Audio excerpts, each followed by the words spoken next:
La saison 3 de The Mandalorian a connu de nombreux faux pas, et ils sont d'autant plus flagrants 2 ans plus tard. Allons. C'est l'heure de l'histoire, mon poulet au miel. On ouvre les petits volets. Cœur vaillant, œil sur la balle, on ne peut pas perdre. J'ai toujours considéré The Mandalorian comme la série phare de Disney+.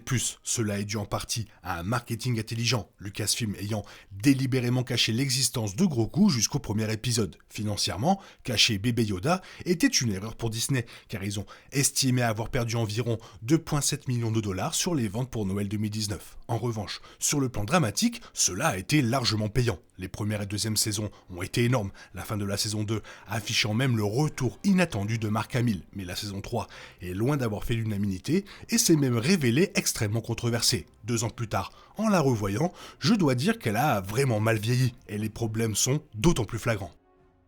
Commençons par le sujet tabou. La saison 3 de The Mandalorian n'a aucun sens si vous n'avez pas vu le livre de Boba Fett. Lucasfilm semble avoir estimé que la dynamique entre Din Djarin et Grogu était trop importante et que la série ne pourrait pas survivre à une saison, ni même à une demi-saison avec leur séparation. Le livre de Boba Fett a donc servi à rétablir le statu quo, réunissant Din et Grogu. Le problème, le livre de Boba Fett a connu une audience plus faible et n'était pas particulièrement bonne. De nombreux téléspectateurs ont regardé le premier épisode de la saison 3 de The Mandalorian sans savoir que les deux étaient réunis, ce qui les a laissés perplexes. Je me souviens de l'imbroglio à l'époque. 2 ans plus tard, je crains que le résultat ne paraisse tout aussi décousu.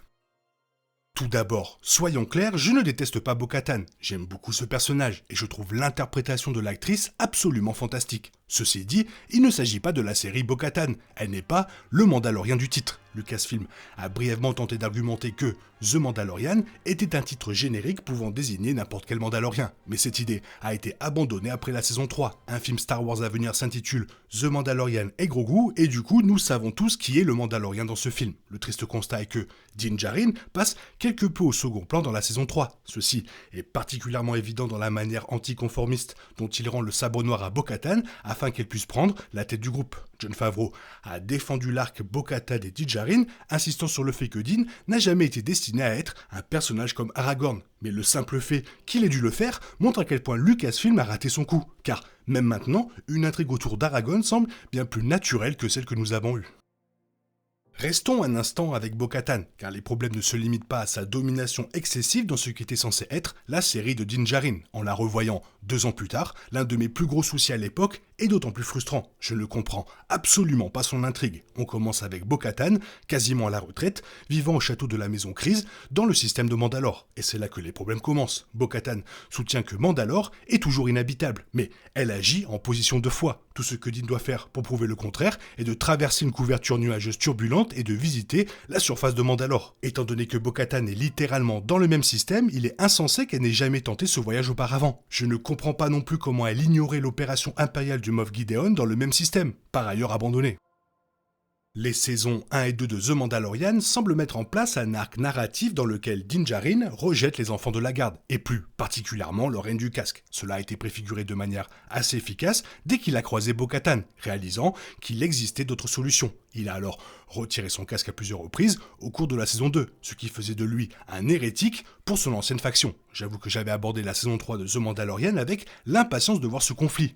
Et en fait, il n'en reste aucune trace. Au lieu de cela, la saison 3 de The Mandalorian s'ouvre sur un arc narratif de rédemption précipité, afin de rétablir le statu quo. Plus étrange encore, l'armurière ne montre aucun intérêt à promouvoir ses intérêts auprès des autres Mandaloriens. Elle s'entend bien avec Bo-Katan, sans casque, et la pousse à devenir chef des Mandaloriens, toujours sans casque. Tout cela ressemble à un arc narratif complètement raté, probablement parce que Lucasfilm a réalisé que Pedro Pascal était trop occupé pour jouer le rôle non masqué.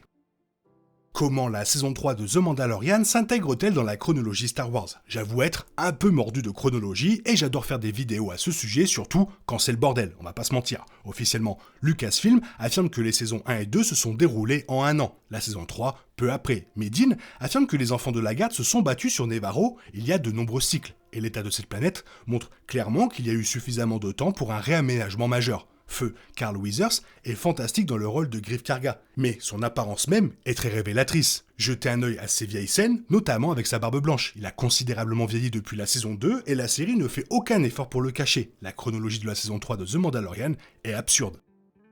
La saison 3 nous présente Gorian Shard, un nouveau roi pirate palpitant qui apparaît comme un adversaire redoutable dans la galaxie Star Wars. Interprété par Nonzo Anozie, il développe rapidement une vendetta prometteuse contre Din, mais qui échoue. Au lieu de cela, Gorian Shard occupe Nevarro de manière inconsidérée, apparemment sous l'impulsion de ses alliés du Conseil des Ombres Impériales. Il ne survit pas longtemps après avoir croisé Din. Difficile de ne pas regarder la saison 3 de The Mandalorian et de ne pas avoir l'impression que Gorian Shard a été complètement gâché. Le design est fantastique et la performance de l'acteur est suffisamment saisissante pour me donner envie d'en voir plus. Au lieu de cela, il est tué en un rien de temps et on ne parlera probablement plus jamais de lui. Greef Karga offre à Grogu une amélioration réjouissante, transformant IG en exosquelette qu'il peut piloter. C'est un rebondissement passionnant et il s'accompagne de moments hilarants, surtout lorsque Din tente de désactiver l'exosquelette et que Grogu persiste à le faire. Ce sont quelques-uns des moments les plus drôles de la saison 3, notamment parce qu'il est formidable de voir Grogu développer une certaine mobilité. Et il est donc étrange que le nouvel exosquelette IG de Grogu ne devienne pas un pilier. Au lieu de cela, la saison 3 de The Mandalorian se termine avec IG-11 réparé et assumant le rôle de Marshal de Nevarro. Grogu retrouve son ancien statu quo, une nouvelle réinitialisation juste à temps pour le film. Cela me rappelle inexorablement la vieille illusion du changement de chez Marvel, l'idée de faire des choses semblables à du changement qui font néanmoins évoluer un personnage vers ce qu'il était déjà, évitant ainsi de changer une marque populaire.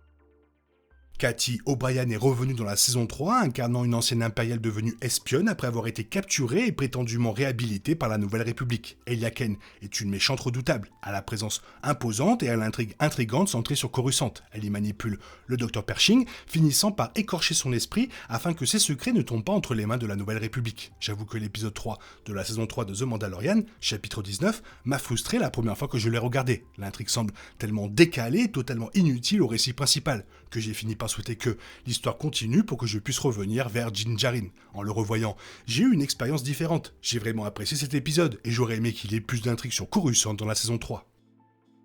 La saison 3 de The Mandalorian tente de conclure l'histoire de Moff Gideon, interprété par Giancarlo Esposito, avec un final dramatique qui révèle précisément ce qu'il a fait depuis le début. On avait toujours supposé que Gideon était impliqué dans les expériences de clonage qui mèneraient à la résurrection de Palpatine, mais ce n'était en réalité qu'une petite partie. Moff Gideon avait corrompu le projet nécromancien pour servir ses propres intérêts. Son objectif était de créer des clones de lui-même sensibles à la force. L'explication est assez cohérente, mais elle n'est pas du tout satisfaisante. Le problème principal est que tout cela a déjà été fait. Le projet nécromancien visait avant tout à créer des clones sensibles à la force, donc Moff Gideon ne fait que répéter une intrigue familière. Pire encore, cet arc particulier a ensuite été bien mieux réalisé dans Star Wars The Bad Batch saison 3. C'est une fin malheureuse pour un grand personnage, même si Esposito a délibérément rasé sa moustache dans l'espoir que Lucasfilm retconne la version qu'il meurt en tant que clone.